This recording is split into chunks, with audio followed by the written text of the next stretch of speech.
Hey folks, I get a lot of questions from customers about how to protect their more delicate items from fire. So stick around and I'm going to show you how to do that.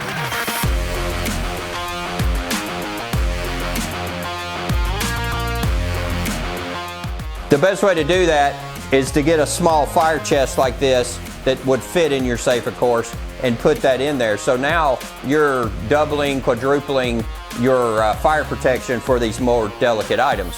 So one thing we did is I burned some safes in a old house that I had and burned it past its fire rating, which you're going to see here just in a minute.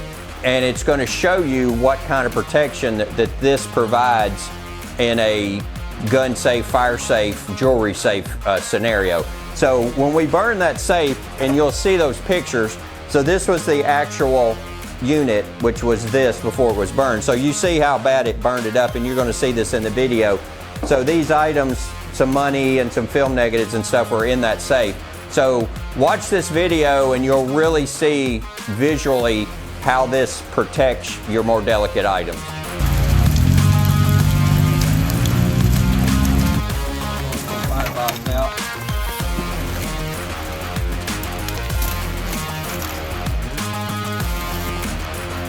Oh, this is intact.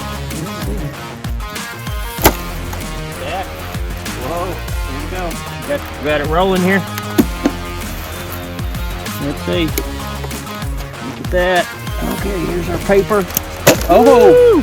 Look at this. Money. Bills, film and negatives.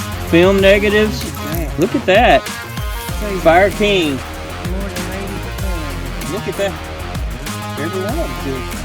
So folks, now that you've watched the video, that's definitely a visual way to see how much this protects your valuables, more delicate things, and it's really an inexpensive option to protect those valuables. I mean, so one of these little boxes is a couple $100 and it just quadruples your protection. So if you have any questions about that or other questions about safes, give us a call here at the Nashville office or go to NashvilleSafehouse.com.